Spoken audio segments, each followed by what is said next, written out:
Hi guys, good evening. ఎండలకి దుబాయ్లో ఎండలకి తట్టుకోలేక నేను ఈవినింగ్ టైమ్స్ వాకింగ్ రావడం ఆపేసాను అనమాట. బట్ చాలా రోజుల తర్వాత ఈరోజు బయటలోకి వచ్చాను వాకింగ్కి. నాకు వీడియో చేయడం ఎలాగో తెలీదు, so this is the first video. ఓకేనా, దయచేసి తప్పులు ఉంటే క్షమించండి. నేను ఏదో టైంపాస్ కోసం వీడియో చేద్దాం అనుకుంటున్నాను.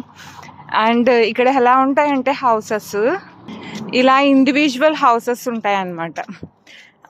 సో ప్రతి ఒక్కరిది ఇండివిజువల్ హౌసెస్ ఉంటాయి. కొంతమంది ఓన్ హౌసెస్ ఉంటాయి, కొంతమంది రెంట్కి ఉంటారు.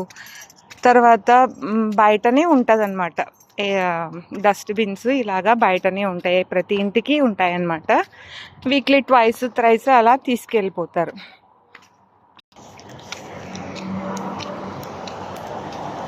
ఇక్కడ ప్రతి ఇంటికి ఉంటాయి. కనిపిస్తుందా ఖర్జూరం చెట్టు మీకు? సో ఇక్కడ ప్రతి ఇంటికి ఖర్జూరం చెట్లు ఉంటాయన్నమాట. అదిగో ఇక్కడ మంచి క్లియర్గా కనిపిస్తుంది. ఇటు సైడు మేమున్న చోటంతా విల్లాస్ ఉంటాయన్నమాట. ఇది దుబాయ్ ల్యాండ్ అంటారు ఈ ఏరియాని. ఇక్కడ అన్ని విల్లాసే ఉంటాయన్నమాట. చూస్తున్నారు కదా విల్లాస్, ఇలా విల్లాస్ సింగిల్ హౌస్ విల్లాస్ ఉంటాయి అన్నట్టు. సారీ అండి, తప్పుగా అనుకోకండి. నాకు వీడియో తీయడం రాదు, సో జస్ట్ ఏదో ట్రై చేస్తున్నాను. ఓకేనా, ఓకే బాయ్. ఇంటికి వెళ్ళిపోతున్నాను. మళ్ళీ రేపు ఈవినింగ్ వాకింగ్కి వచ్చినప్పుడు ఇలా తీసి వీడియో పెడతాను ఒకటి. సో ట్రై చేస్తున్నాను. ఓకేనా, బాయ్.